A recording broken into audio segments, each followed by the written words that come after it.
pray.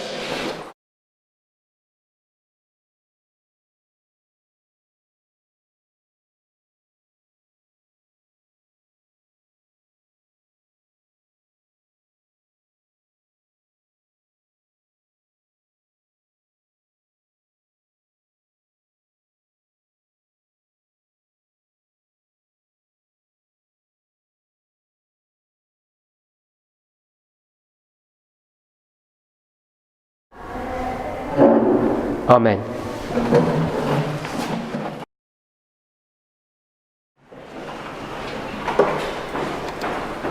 So in the last presentation, we looked at Luke 21, Revelation 11, and then Luke 21, verse 26, and we saw that we could apply them. Luke 21, verse 25, distress of nations is 1840.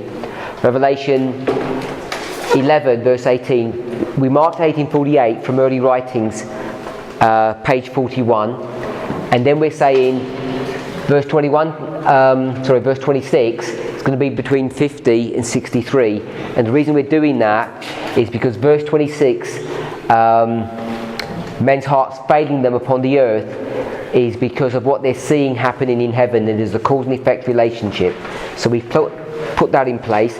We looked at the scattering, and we went to early writing 74, 18 MR page 10, and Spaldingham again page 1, and we can see that the second gathering follows the second scattering, and we can mark that in 1850, and the scattering begins in 1844. We can proof text that.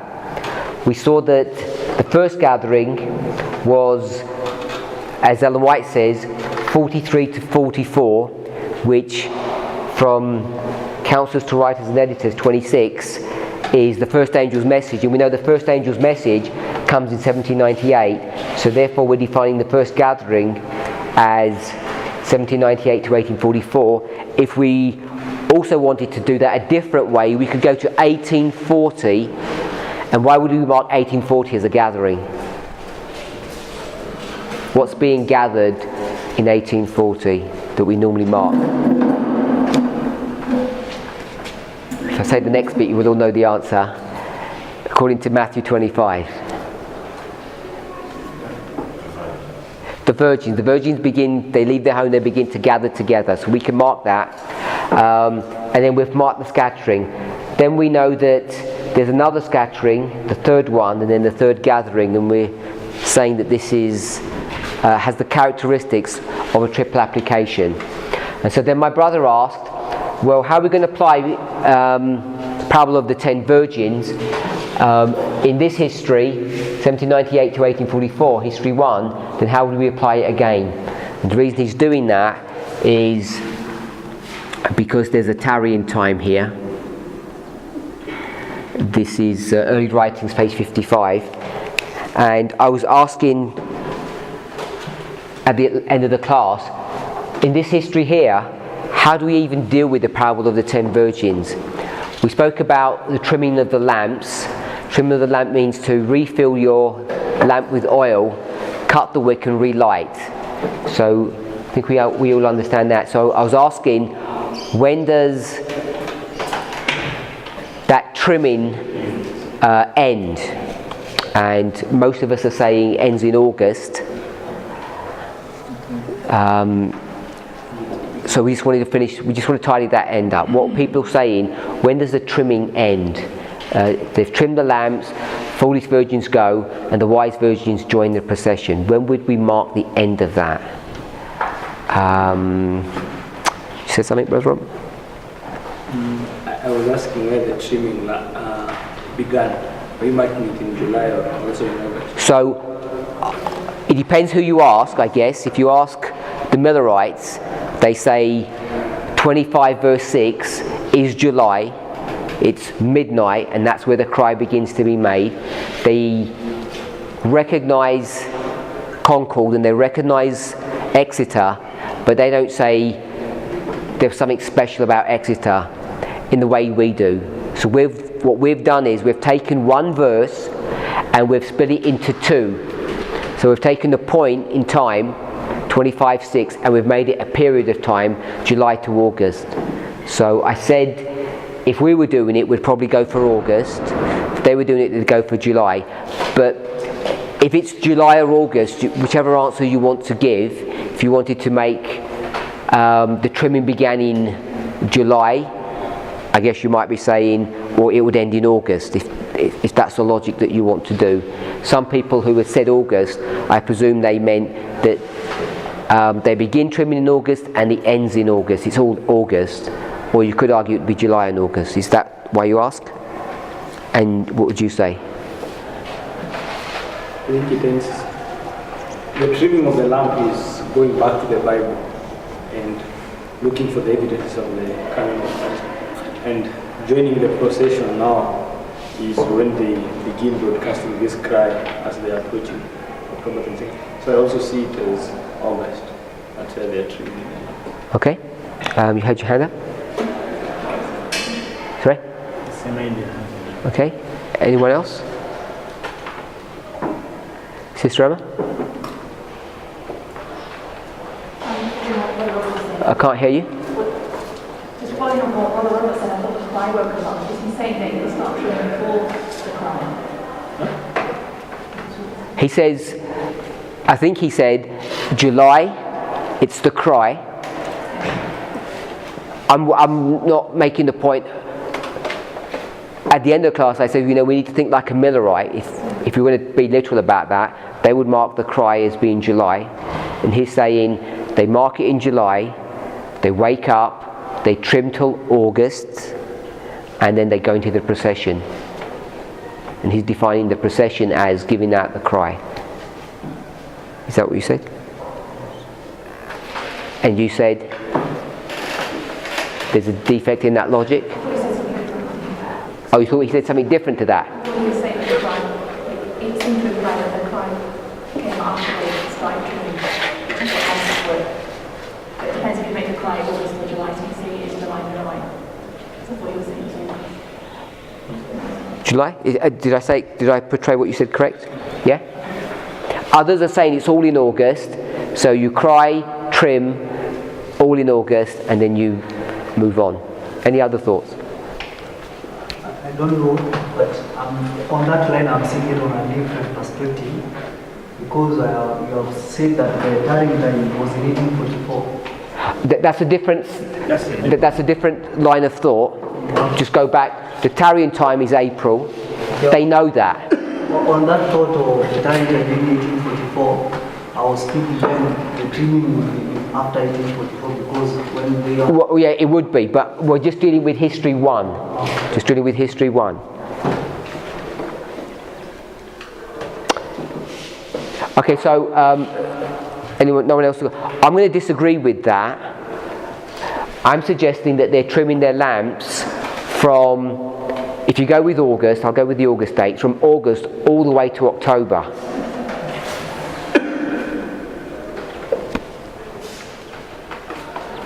So,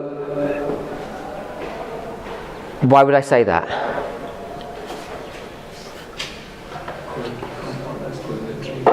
Sorry? Because the trimming is confirming this, rereading the Bible, and so I believe they were confirming the evidences all the way up to. Okay, so they're confirming it all the way up to October. Because on the 2nd of October, the bride will come on the 2nd of October. And the cry is going to continue until the bride arrives. So, and the cry is trim up your lamp for the bride is coming. So as the cry is being given, that announcing the coming of the bride until the bride comes, they are going to trim the lamp. Okay, what's the methodology that you're using to defend that position? I don't mean which rule number or anything like that, nothing complicated. Progressive. Progressive? Sister Emma? I was going to say that, and I thought if you've got to put the procession as a separate event in there, you're putting procession at 1844, you're not going there yet. I'm just trying to understand what a Millerite would have done. Because I thought they say the shut door is October 22nd, and the virgins come and knock, and that knocking is all these people scoffing afterwards. That's what I had again. That's why I was going to say they trim up to there. And I thought, okay, where's the procession? So I don't know how to defend it. Unless the procession is, there's trimmings through the procession. So they join the procession in August, and that's the loud cry in a sense, because it's swelling with numbers.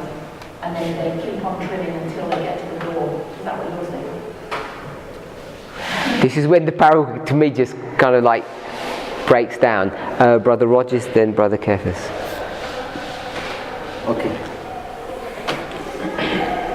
I was thinking that, to me, the way I thought, and I never wanted to say it because I don't have strong evidence, the trimming ends on October 22nd. Then once the trimming is finished, because when they join the procession, now we go to the bridegroom entering his house. So I'm seeing the beginning of the procession and entering into the house. They enter into the marriage, and I'm marking that as the marriage supper of the Lamb, which will be the second Advent, 1863. Okay. So, if you look at what Sister White comments on that, she says that as the Christ given, the Christ made, there's a procession that is still coming. And a preparation to join that procession is to trim your lambs. So the procession continues up to the 2nd of October 2024 when the bridegroom actually comes. So I'm going to submit that they are giving this cry and calling people to join this procession. So the criteria to join that procession is you have to trim your lambs.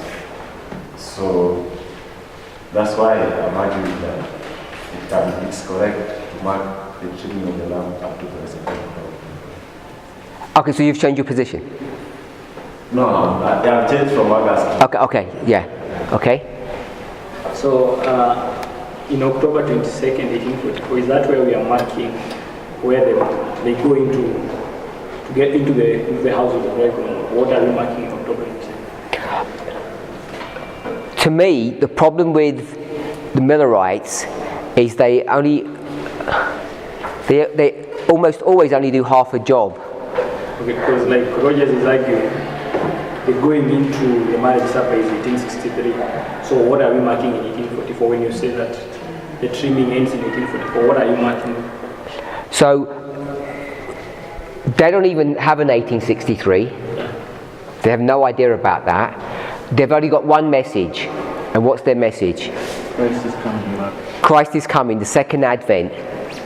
And Matthew 25 verse 1, when I was talking about the methodology, that's repeat and enlarge of Matthew 24. And if we're going to, maybe we haven't proved it robustly, but if we're going to say it's 34, maybe 30, somewhere along those, when it says two classes of people, two classes of worshippers, two classes of first servants, if we're going to overlap that on top of the last part of Matthew 24, which we agreed that we could and we should do, so he's just nudging someone else and it's his own phone. That's what I was laughing. So if we were going to do that, and then we say the two servants is connected to the fig tree parable. If we did that, and the fig tree parable is connected to 1798, if we're okay to do that, so we're going to mark then the kingdom of heaven is 1798. If we're okay with that? So I guess that was my thought process, that if you start looking at Matthew 25, you're going to begin it in 1798. You have these two classes of people, and in 1798 it's the budding forth of the fig tree, which is the harbinger or the sign or the token of what? The second coming. So all of those verses are talking about the second coming. So in Matthew 25, what is the subject if it's then? I would suggest that it's all about the second coming. And when they say, behold, the bridegroom cometh, where's he coming to? I'm suggesting he's coming back down to earth, where the bride lives. And so this cry at midnight is to say, we now know, because we can see Christ coming to the bride's house. In real life, when the cry's made, we know the virgins don't do it, someone else does it on their behalf. We're not addressing that issue. What are they actually crying in real life?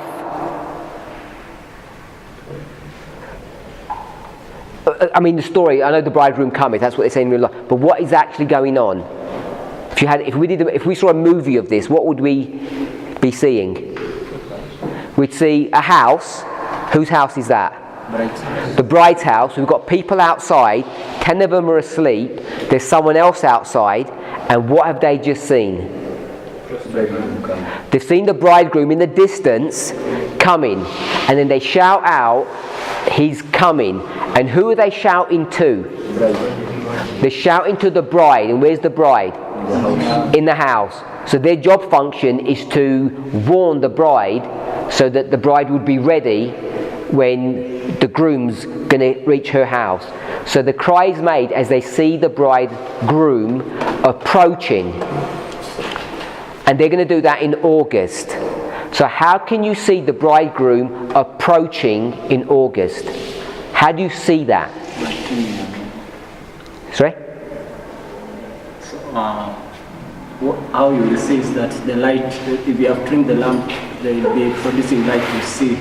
Because the work of the lamp was to look at the bridegroom who is approaching, to alert the bride who is... I think in real life it's not what you've just said. I think you've made an application, and it's the same application that Brother Robert made. It's through the word. So you see the bridegroom coming only through prophecy. So they're going to make a right application of prophecy because they know he's going to get here on October 22nd. Because on October 22nd, what's going to happen? The second advent. Jesus is going to return. So I'm suggesting, I'm not saying it's right, I'm open to discussion, is that the procession is the return from earth back to the bridegroom's home. What? The procession is the trip from earth to heaven. So it's not the bridegroom coming to the bride's house. He may have an entourage, but when it says the procession has the bride in that. And the bride isn't in the procession when he's coming to her house, because he's coming to pick her up. So when they join the procession, they're joining the procession on the way back. Alan White's, when you go to Christ Object Lessons or some other places, he's pretty clear on that. In fact, they almost miss it, don't they? If you've read the background, they almost miss the procession going back to his house because they've been talking to the foolish virgins and they've distracted them. So I'm suggesting this is where the model begins to break down, because the Millerites don't go through the whole parable and explain it properly. They're not going to explain what the shut door means, how those foolish virgins are going to literally be knocking on the gates of heaven trying to get in, because we know that can't happen. So they kind of leave the last bit and ignore those verses, and we tend not to do that. And so because we want to put everything in, we see problems. So I'm not suggesting that model is without problems. It has problems with it, but I just want to understand it the way the Millerites did. I'm still not seeing the reason why you're saying that the trimming goes to October. Because I'm saying when he arrives at the bride's house, what is or where is the bride's house? And what is the call that the bridegroom's coming? When Miller or Snow say, "Behold, the bridegroom cometh," what do they mean when they say that? They mean second advent, don't they? So when's the earliest time that you are going to give that cry? August? I'm suggesting you can go earlier than that, a lot earlier. The first time you can give the cry that the bridegroom's coming. Because August is called Not called the Midnight Cry. What's Snow calling it in his magazine? The true Midnight Cry. So why would they say that? Because there was a midnight cry before. So when's the earliest they're going to say, behold the bridegroom cometh, even if they're not using that language? 1818. Sorry? I would suggest 1840. It's once they get the second witness, they've got the proof now, because before it's just a theory. Once they have that proof that he's coming, that's when the cry goes. And when that cry goes, where does it go to?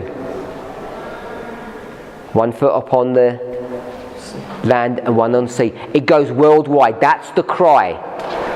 The cry goes everywhere that Jesus is about to return in 4 years' time. Everyone knows that. Not 4 years, 3 years. We'll go with 3 years. You get to April and he hasn't come. They realise their mistake after they wake up, and then they give the same cry again. If we're okay with that. So they give the same cry twice. You can make an application of that, can't you? Because 1840 is 9/11, and they begin to make the cry in July, which is 2014. So in 9/11, what are we crying? What's this movement crying? Is everybody keeping up if I jump and make application? Yeah? What's our message? Our message is not the second advent. What's our message? Probation's about to close, or Sunday law, third angel's message. If we go with Sunday law, what are we saying at 9/11?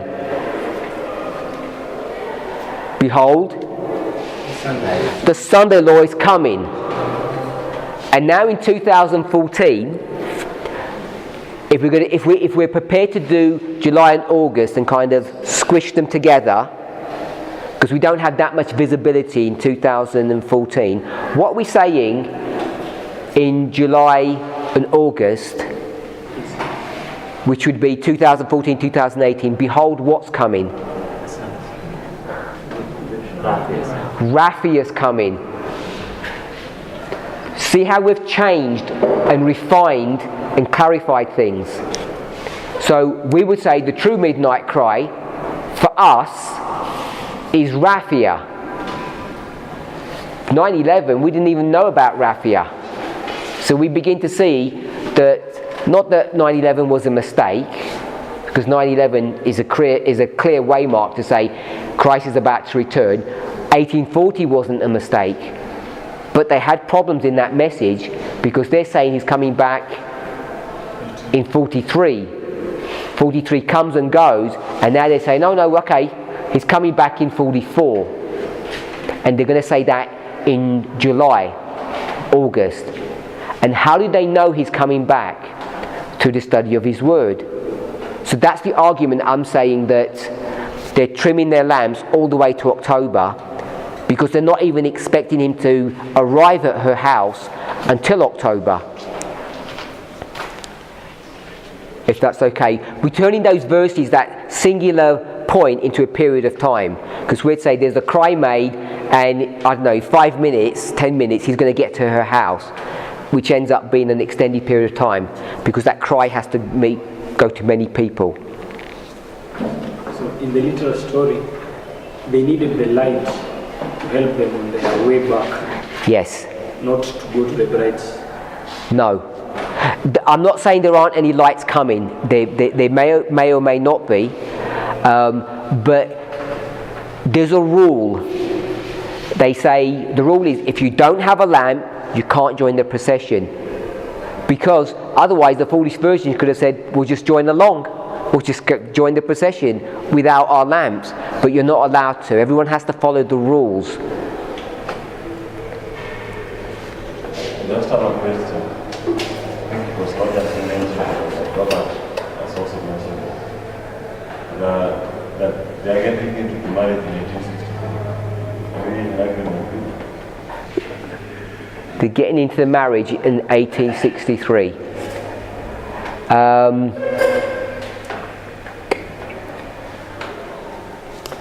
I think I'm going to just say yes, I think. Okay? Because if you look at in regard to the parable, the marriage. Let me stop. Okay, I don't think that the issue of the marriage is that straightforward. So when you say the marriage, I think Brother Roger said this. So let me not ask him, but let me tell you what I think happened. October 1844, Jesus basically goes to the marriage. He gets married to his bride in 44, and that marriage, which is one day, which we could call the Day of Atonement, takes you all the way to close of probation. And at the close of probation, he's married. And when he's married, then he comes back and picks us up, and we go to the marriage supper of the Lamb. Is that how you understand it?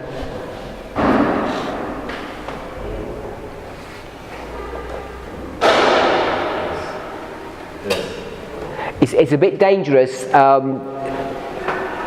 talking about an important subject like that in a class of this size, because I didn't want to go down that road. It was kind of just like a throwaway statement without defending it and proving it.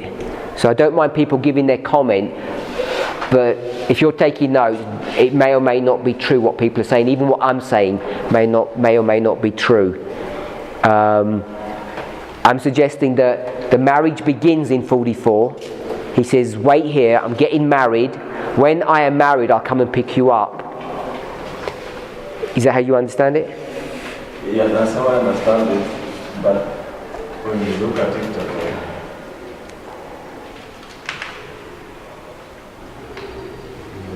I didn't hear last week. When you look at it, at a different angle, because when you look at it specifically, the Millerite history, whatever scale you go to, fractal, it always work out the same.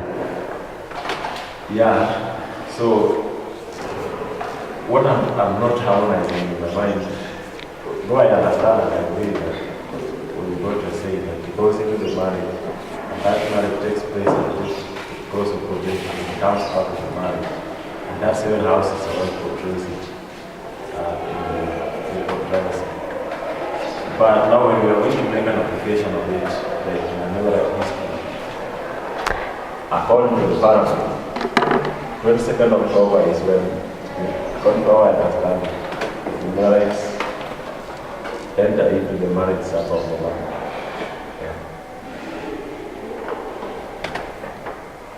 Not 1864. So I agree with that, but I think there's a lot of things that are wrong in their version of events that we have to be careful we don't turn into facts. Okay. First of all, when you're taking that model, so just like you've identified, what you're trying to identify. Speak a bit louder, he can't hear. What you are trying to identify is some of the incorrect facts that they had. But I'm understanding the explanation you have given. Even if you took it to that history, you'll see that on April they are married, which takes until October when they go into the marriage supper of the Lamb. Because I think there is a verse that if October is the tarrying time and we apply that to April, it says like the bride is ready at the tarrying time to be married on the 6th day. If you apply to the history to be April 19th, they're already married, then they go into the marriage supper in October 22nd. But we know obviously there's some incorrect things in that history.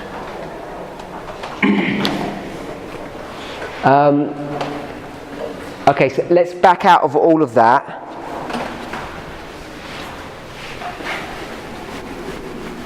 All I want to say is on that point is that for me the parable of the 10 virgins isn't that easy to understand.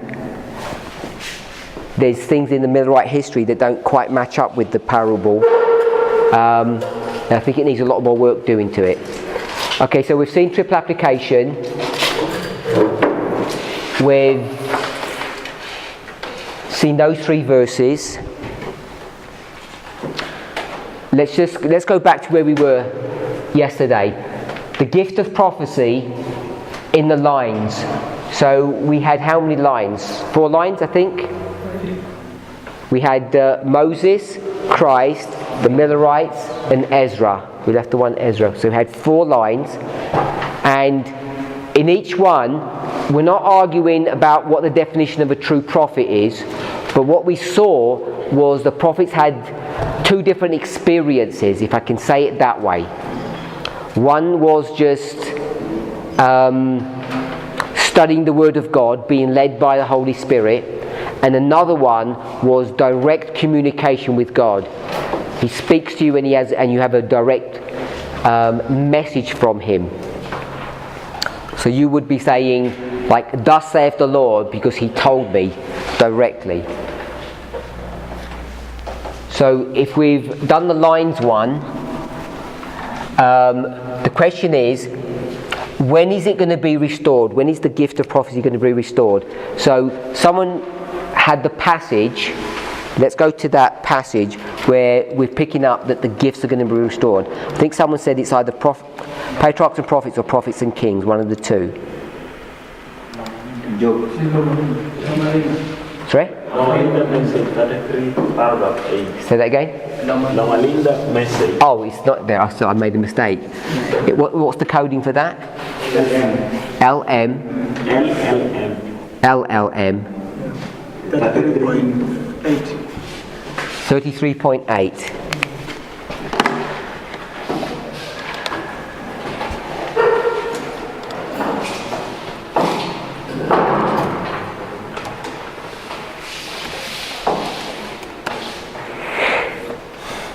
As the 3rd angels, is that it?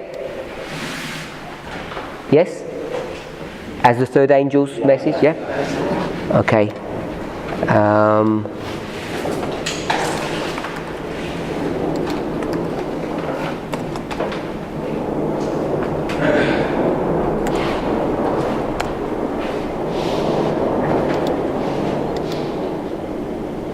Okay, so this is an original source. It's not anywhere else, as far as I can see. As the 3rd angel's message arose in the world, which is to reveal the law of God to the church in its fullness and power, the prophetic gift was also immediately restored. This gift acted a very prominent part in the development and carrying forward of this message.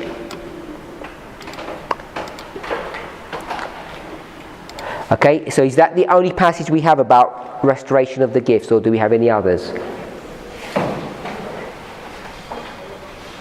Does this say that the gift of prophecy is going to be restored? No, it's not. That's why I'm asking if this is the one that when we. The reason I'm asking is when all those studies were done about the restoration of the gifts, I wasn't part of those studies, and they were some time ago, and I don't recall all the passages that were used to defend that. Hence my question: is this the only one where it talks about restoration of the gifts? There is one which Because I thought there was another one. That's why I'm asking. PP 27, 23, 2 and 3. So we'll read that one, and then you can make your comment. PP 27.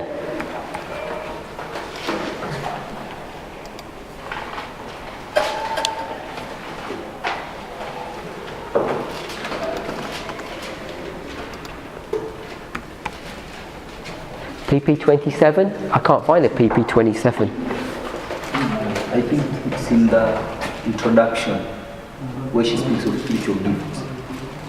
Okay. So if it's PP 27, then that must mean it's not a spirit of prophecy quote, I presume.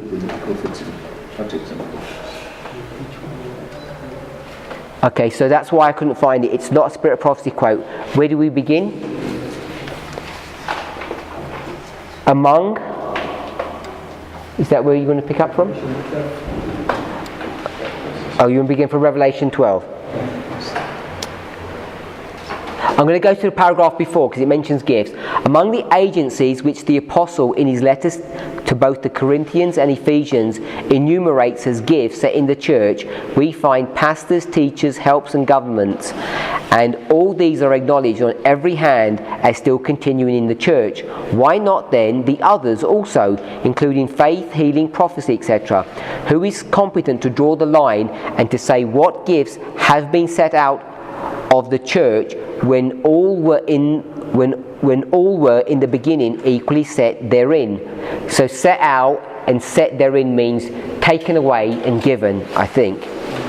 Revelation 12:17 has been referred to as a prophecy that the gifts would be restored in the last days. An examination of its testimony will confirm this view. The text speaks of the remnant of the woman's seed, the woman being a symbol of the church. Her seed would be the individual members composing the church at any one time, and the remnant of her seed would be the last generation of Christians or those living on the earth at the second coming of Christ. The text further declares that these keep the commandments of God and have the testimony of Jesus. And the testimony of Jesus is explained in chapter 19 to be the spirit of prophecy, which must be understood as that which among the gifts is called the gift of prophecy, 1 Corinthians 12.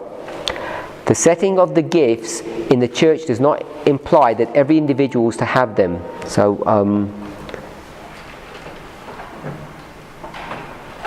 okay, so I'll leave it there. I just want to actually make one point, because I'm going to forget this otherwise. When we were in Spalding and McGann here, if you remember the Spalding and McGann study we did this morning, and we went through that, and the reason we went through that is to define the shaking and the gathering. Remember we read, it said, I saw that God had stretched out his hand the second time to recover the remnant of his people. Second time means what? Twice. So she says, that God stretched his hand twice to do what? Recover whom? How many remnants are there? If I did something twice to the remnant, how many remnants would there be? Two remnants? So who's the first remnant? Sardis. And the second remnant? So if it was that, then would she not have said he recovered one remnant one time, and now he's going to, this would be the first recovering of the remnant, wouldn't it? Not the second recovering of the remnant. If you're going to make it two separate remnants. Sorry? There are two separate remnants. There are two separate remnants. That's based on that text. There is not, or there is? There is two separate remnants. Okay? So if there's two separate remnants, then you would have only recovered the remnant the first time. It wouldn't be the second recovering, it would only be the first recovering. She would only have recovered once per remnant. Yes. It seems to me the way this sentence says is that the remnant received something twice. Paul would say something, this is the second time I'm telling you.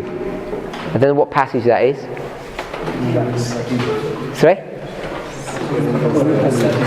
2 Corinthians, I think, yeah. So he says, this is the second time I'm doing something. I think second time I'm communicating with you. I'm coming to you. Read that. 2 Corinthians 13:1. 2 Corinthians 13:1.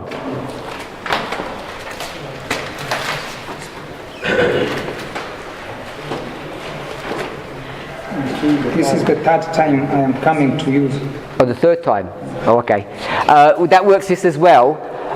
But if you're doing something for the third time, you have to be doing it to the same person.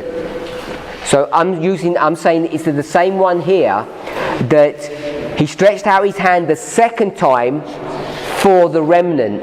He did it once for them, and now he's going to do it a second time for them. So I'm suggesting it's only one remnant that's going to be saved twice. If that's the case, and we've already laid out our structure, this is how I think we normally apply Revelation 12:17. Where do we mark the remnant? Just on this passage. Sorry? I didn't hear it.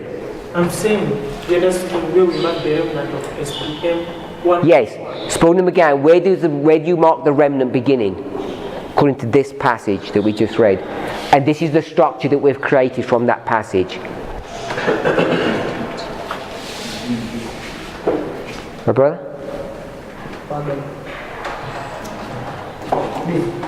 Either one of you?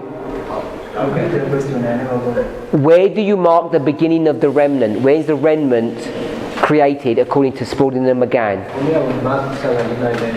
1798? But you have seen there are two remnants. Some people thought there were two remnants. You think there's two remnants? I'm using 2 Corinthians 13 to say that there's only one Corinthian church, and Paul writes to them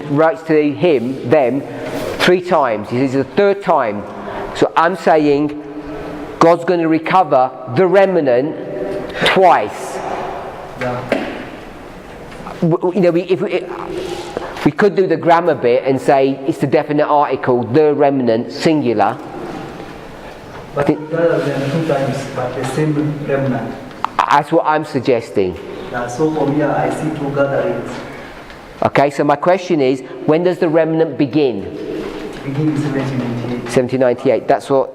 1798. Yeah. So we all agree 1798. When we go to Revelation 12:17, we use the 1260 to argue that the remnant begins in 1798. I think that's what we would normally do. These people, these commentators, have done it slightly differently, which I think sometimes in a movement we would probably do, because we end up arguing that the church is not doing what?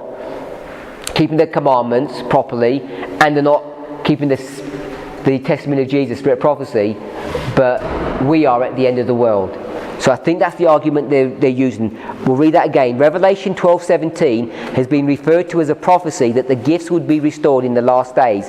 An examination of its testimony, I think examination of the verse, will confirm this view.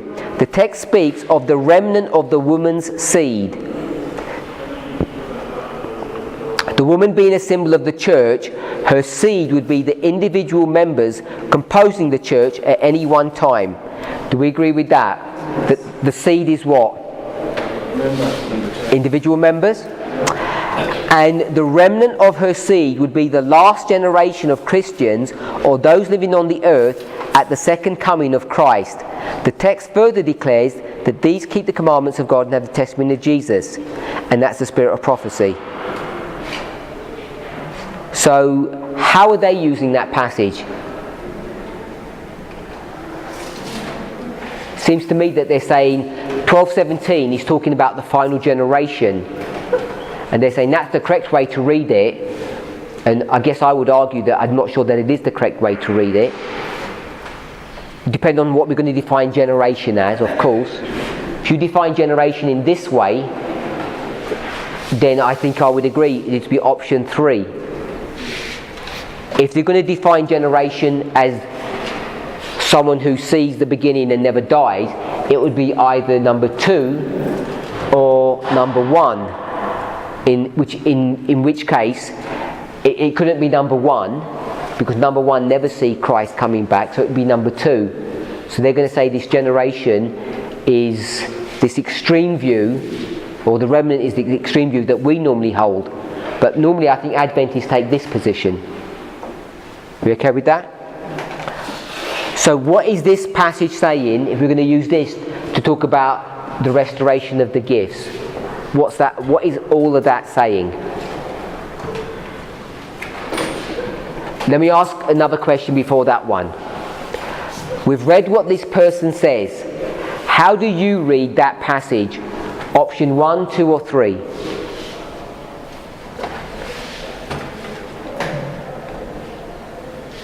How do you read 12:17, Brother William? Option 3. Option 3. Brother Wilson? 3. Brother Andrew? 2.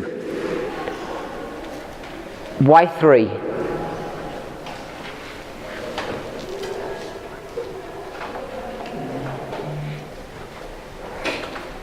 No, let me ask you a different question. Why not 2? Why would 2 give you the wrong answer?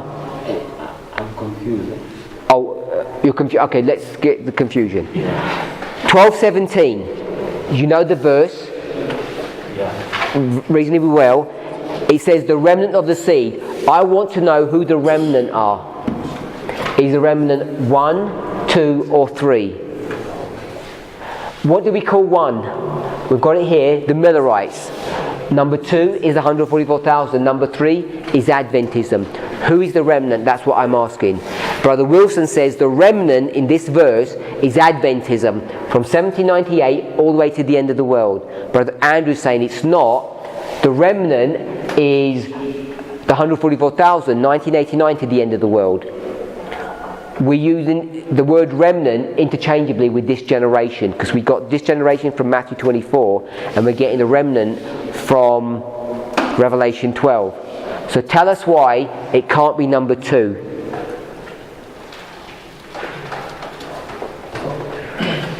According to me, I think is because based upon that quotation that I've read in the book of PP, there's a phrase that's going to say that the remnant of our sin will be the last generation of Christians.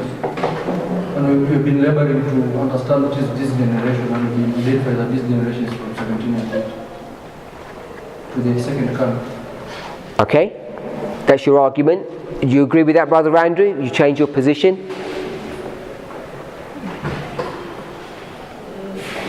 A moment. Sorry? A moment, I'll get back. Yeah, but I asked you, have you changed your position? Has he persuaded you? No, I'm still digesting it. Oh, so you might be changing your position. I want to weigh his argument with mine. Okay, so I'm saying it's not been enough to convince you. Yeah. So it's not a strong argument. You say, okay, I lost. So it's not that good an argument for you, my brother. I'll go for Andrew's answer. Brother Andrew's answer? Yeah. Okay, so tell us why Brother Wilson's wrong then. If we see number 3, this is the imagery that is in Matthew. This is what? Is the imagery that is given in Matthew. Okay, yeah. But if we see in the second is telling us the history of the final generation, and this final generation where the gift is going to be restored. And I'm saying this final generation is 144,000. Okay, so in the mind of this writer, in the mind of the writer, who's he talking about, my brother? Who's he talking about? Okay, he's talking about the restoration of the prophetic gift to Ellen G. White. So he's talking about Ellen White, and according to your reading of it, who's he talking about? I haven't read that one, but I was reading different quotation. Sorry? I haven't read that one. I think I haven't read 15, but LMM is talking about the restoration of the gift to Ellen White. But the quotation that I'm reading here is talking about the final generation. So when that author wrote that, he means there's going to be a person that's raised up, or persons, at the very end of the world who are going to have the gift of prophecy. So he's not talking about Ellen White. No, it's the first quotation. I'm talking about PP 27. That's what I'm talking about. Who else wants to comment? Yeah, I would argue and go with number 3, because I see that the dragon is wrote with the woman. And first I will understand why is the dragon wrote with the woman. It's because he tried to persecute the woman, but the woman fled from her. He was unable to do it. And so he says that because I'm unable to persecute this one, I'm going to deal with her children. And you can see by 1798 is when persecution begins. Persecution ends. From 1773 around there, persecution has already ended. And so those who keep the commandments and the testimony of Jesus, for me they are Adventists, because at that period, God, from 1844, is going to remind us that there is a commandment we have not been keeping. So by 1844, we are keeping the whole law of God. And still, here is where God is going to restore the spirit of prophecy to Ellen White, where we see now we have the testimony. And that generation now had been going for, we have the commandments and we have the testimony. So the devil is wrong with the woman, but he starts now planning to persecute these who have the testimony and the commandment, which are the Adventists. Have you read that, my brother? I'm reading. Not finished? Not finished. Yeah, I'm going with number 2. So to me, I think because the reason why I'm not taking number 3 is because the dragon was wrath with a woman and went make war with the remnant of our seed. So to me, I think not all the Adventists will be persecuted. So let me stop you. I understand your logic, but someone gave this as a proof text. Yeah. So I'm asking, what did he mean? Okay. So in the mind of the author of that book was referring to Sister White, but prophets speak less for their time, and God declares the end from the beginning. So it was declaring what was going to happen at the end of Adventism. And at the end of Adventism, we are seeing 144. But at the beginning, Adventism has never been persecuted.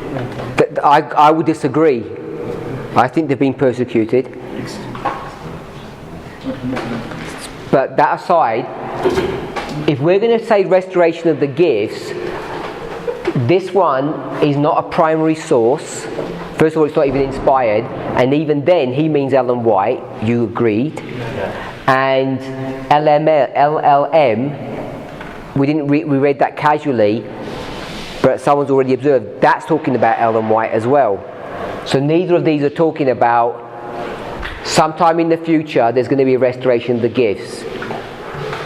Yeah, I have read it, but in this quotation, what I'm saying that the last generation is the number 3. Number 3, okay. When I see this quotation, it's number 2. Number 2. Because he quoted Revelation 12:17, which I see maybe we are not understanding, or maybe I've understood it wrongly. To me, I see 3 things. I see the woman, I see the seed, and I see the remnant of the seed. All of us see that. A woman, a seed, and the remnant of the seed. Carry on. So I don't know. Okay, you correct me. To me, I see the woman was in the group of 60 days, and then her seed was from 1798 to 1844. Then the remnant of that seed, which is supposed to be from 1899 to the second coming. 1989 to the second coming. Okay. Because I also depend on the certain parable in Matthew 21 to 1 to 16 about. So, what did he mean though? Did he mean what you just said? No, he was applying it to specifically to Ellen White. Okay, so that means you're telling me he's reading the verse wrong. Yeah? It's me making an application. I'm putting it in my thoughts. But who's making the application? He was applying it to Ellen White. I want to know what the original means. The way he says it, it's obvious. 12:17 means this.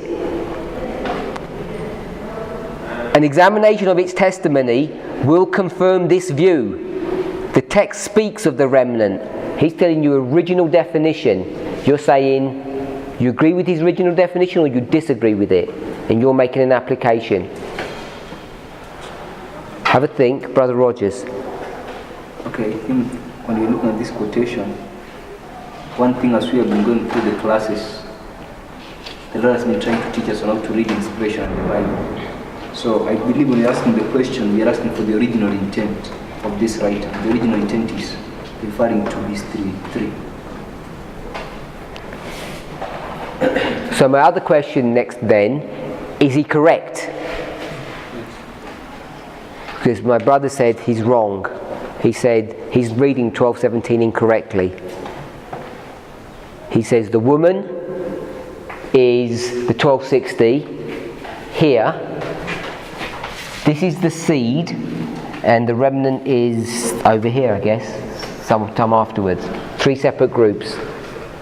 So, not understanding which reason is he saying that the seed is in 1788, because the woman and the seed, she has just given birth. I'm seeing the beginning of 60, the woman and the seed there. Tell us what the seed is, so make it simple for us. Seed equals, what is seed? Christ Christian Church. Christ. The Christian Church or Christ? Okay, the woman gives birth. Whatever she gives birth to is a seed. Okay, so let's start with that.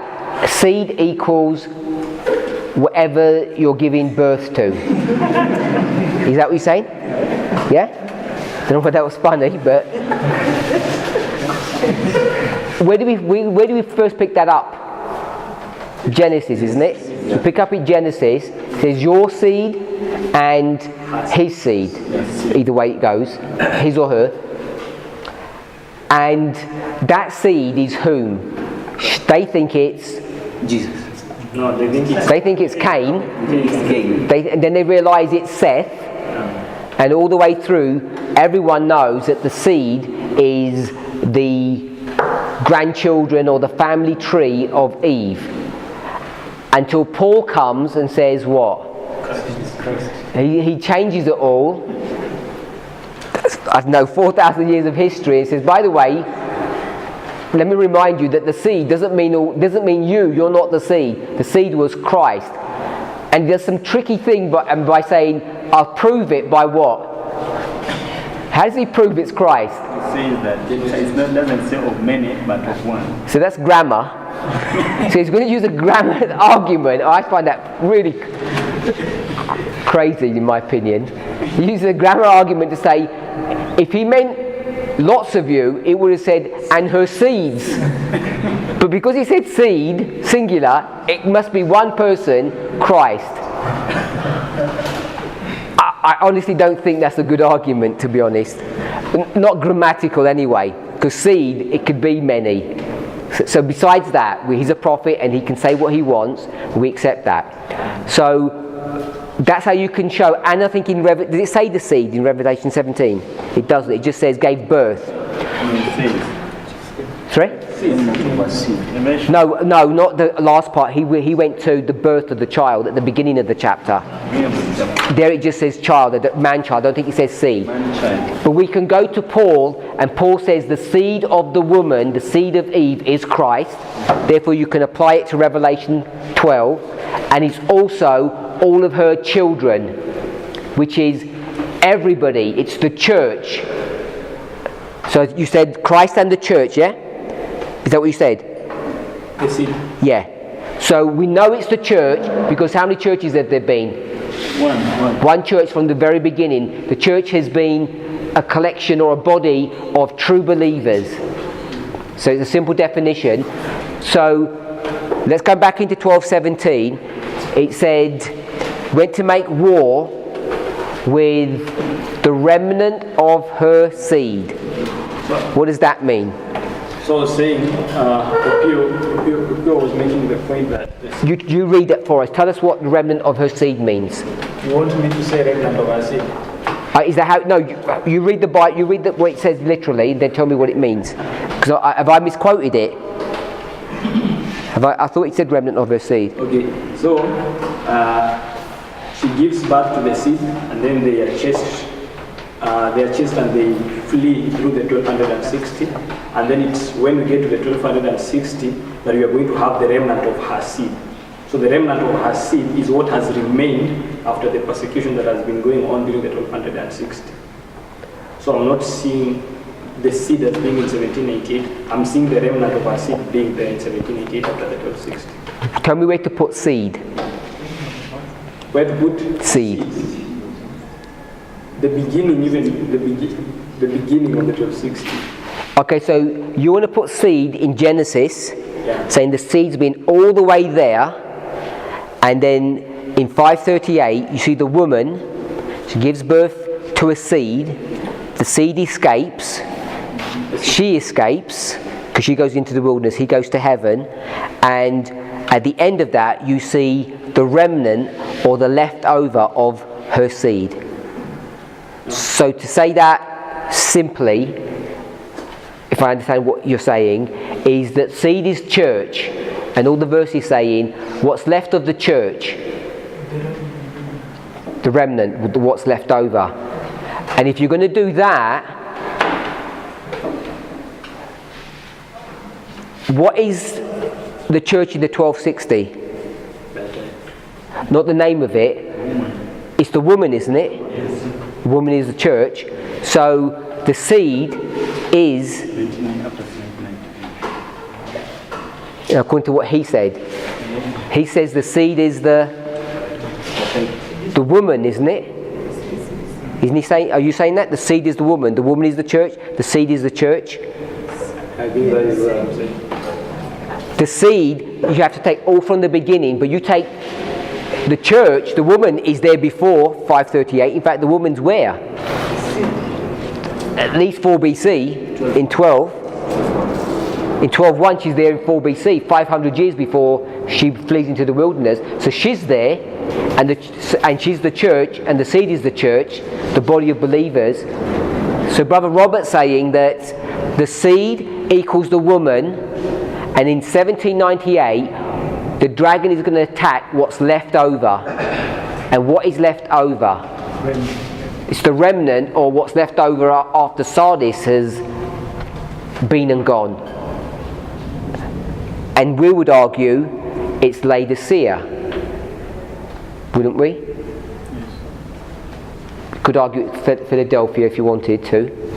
Okay, maybe the woman we can mark when, for example, verse 15 and 16 there says that, and the serpent cast out his mouth water as a flood after the woman, that he might cause her to be carried away of the flood. So the flood we can mark it is during the 12th period of the 1260. Verse 16, and the earth helped the woman. So the earth is United States of America. You think?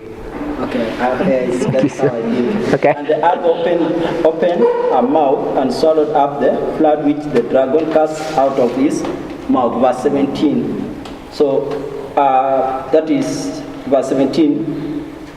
And the dragon was wroth with the woman, and went to make war with the remnant of her seed, which keep the commandments of God and have the testimony of Jesus Christ. What is that?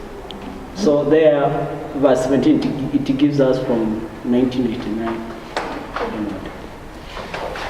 I don't know how you did that. How did you get 1989 out of all of that? Because the woman now, you see, if we take now the development of the Adventist church was developed in United States of America, where the church was developed. Now, the remnant, where can we mark now the remnant of our seed? So this is the church now which has scattered. It is all over the world. And now the dragon is fighting the remnant. I don't understand where you get that logic. Do you agree the woman is the seed? The woman is the seed. Because if I pick from verse 15, it gives me... You didn't answer my question. Do you agree? What's the woman? The woman is the church. And what's the seed? Well, okay, so I'll corner you then. I'll say, give me the rule of first usage. The first rule of the usage of the seed. Yeah. From the beginning when he gives the birth. From Genesis. Okay, so tell me what the seed means then. Okay, the seed from the meat is Christ. I think Paul is saying it's Christ. Do you see Cain and Abel fighting? So that's not a fulfillment of that passage in Genesis. So it can't be Christ then. Abel must be the seed. Who's the seed of the serpent? No, you want to make the seed of the woman Christ. So you've got Christ there. Who's the equivalent of Christ? You've got to have an equivalent of Christ. Cain does not fight against Christ. It would be an unfair fight. I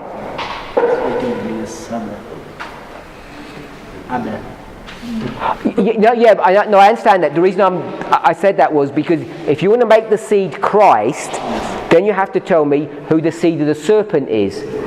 And you can't make it Satan, because Satan is the serpent.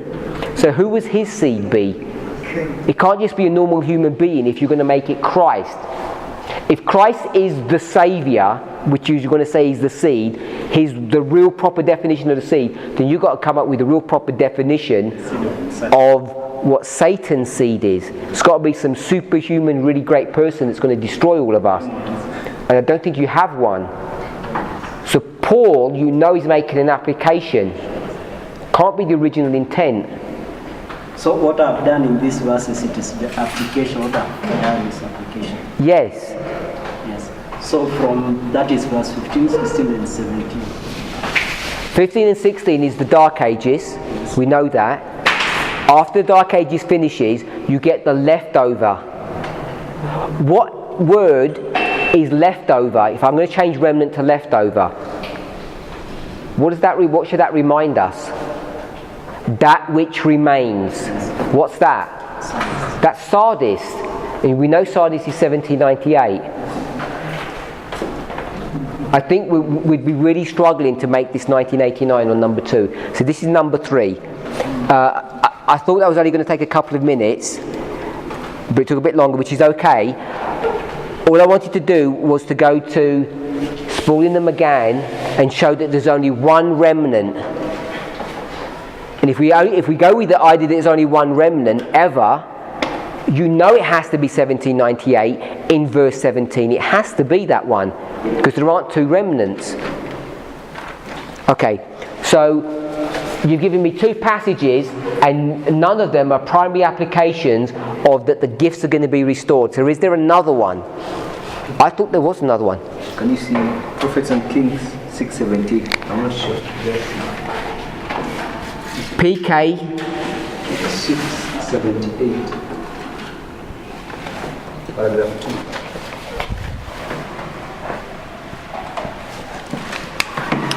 Not sure. I went into this study because I thought we had some good text on this. Hopefully we've got to find something, because I'm getting nervous now where we haven't invented this thing from.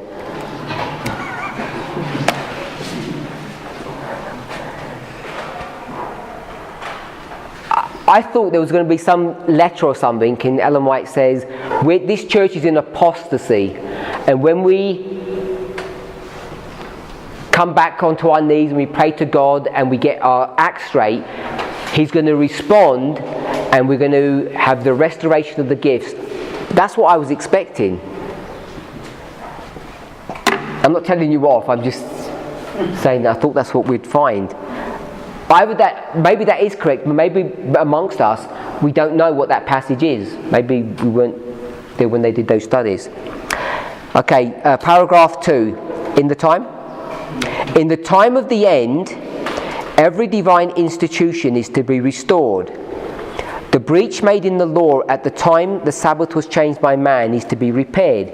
God's remnant people standing before the world as reformers are to show that the law of God is the foundation of all enduring reform, and that the Sabbath of the 4th commandment is to stand as a memorial of creation. Constant reminder of the power of God. In clear, distinct lines, they are to present the necessity of obedience to the precepts of the Decalogue. Constrained by the love of Christ, they are to cooperate with Him in building up the waste places. They are to be repairers of the breach, restorers of the paths to dwell in. See verse 12. 677, paragraph 2. Oh, did I read the wrong one? 677. You want me to read 677, paragraph 2. The spiritual restoration of which the work carried forward in Nehemiah's day was a symbol is outlined in the words of Isaiah. They shall build the old waste places, they shall raise up the former desolations, and they shall repair the waste cities. They that shall be of thee shall build the old waste places, thou shalt raise up the foundation of many generations, and thou shalt be called the repairer of the breach, the restorer of paths to dwell in. The next one? 677, paragraph 1. Paragraph 2 didn't say anything. What did that say? Signature restoration. That to me just sounds like the history that we're dealing with. Millerite history, October 1844. The remnant of Israel were a feeble people exposed to the ravages of their enemies, but through them God purposed to preserve the earth a knowledge of Himself and His law. They were the guardians of the true worship, the keepers of the holy oracles. I don't think that says anything. In the time of the end, every divine institution is to be restored. The breach. What is every divine institution? Sorry? That's what I'm thinking. That's why I said I'm not sure. What are the institutions of God? Marriage and Sabbath. It seems to me it's talking about marriage and Sabbath when it says divine institutions. In the time of the end, every divine institution is to be restored. The breach made in the law. So everything about the law is going to be restored, it seems to me. Maybe we could argue there are more breaches than just marriage. We focus on marriage and the fourth and the fifth. Maybe that's what we focus on, but maybe that's not the only one. Brother Kephas. In my understanding, I've never come across good verses the way directly mentioned when the gift of prophecy is going to be restored. But there are lines of truth that we can show from the Bible when. An example is the line of Samuel. Of? Samuel. Solomon. Yes. Samuel. Oh, Samuel, sorry. Yeah. Like, if you go to the line of Samuel, the calling of Samuel, in chapter 3, I'm not going to read it, but it brings to view first the apostasy of Eli, that his children did so many things, but they refrained the throne, and he kind of suffered the apostasy to continue.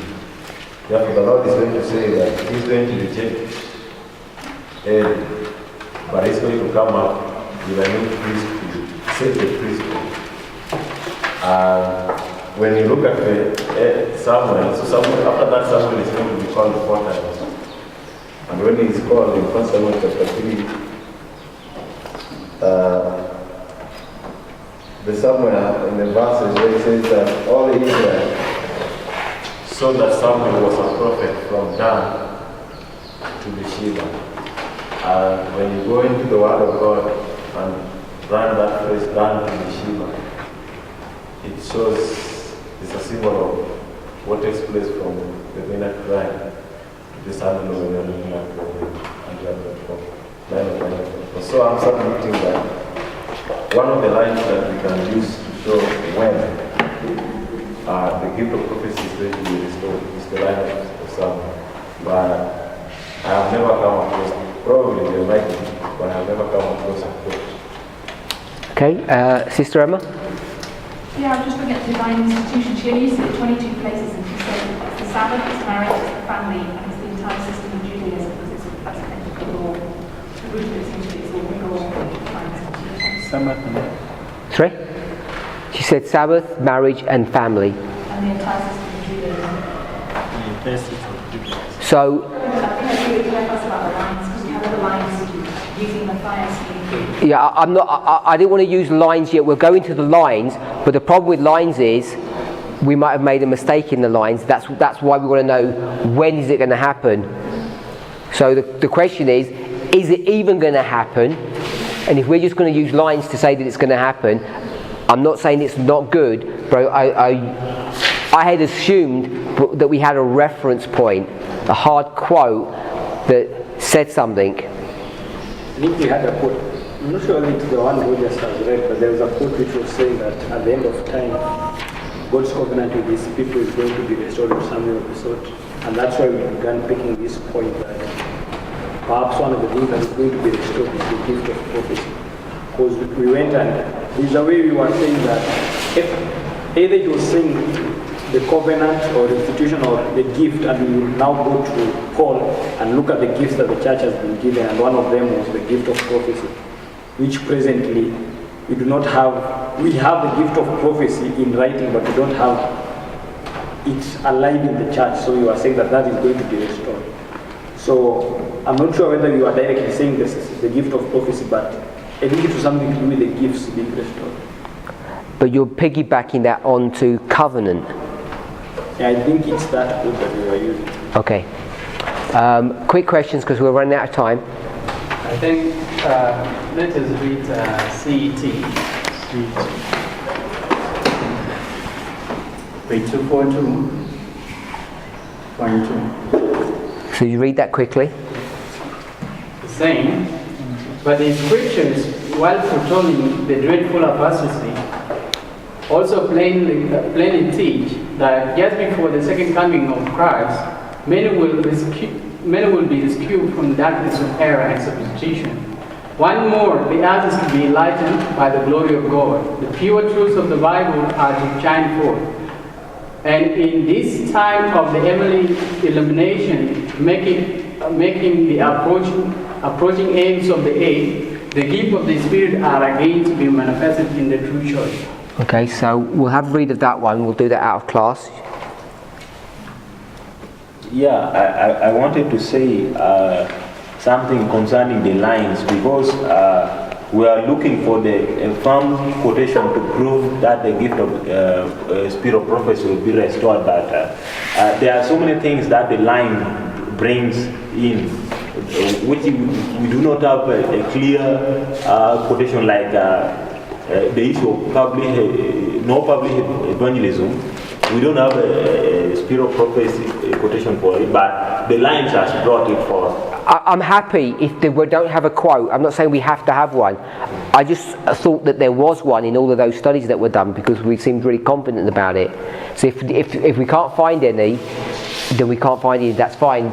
Then to work out when it's going to be restored, first of all we have to prove that it is going to be restored, and then we'd find out when based upon that particular story.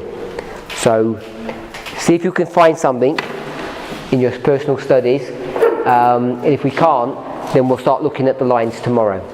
Let's pray.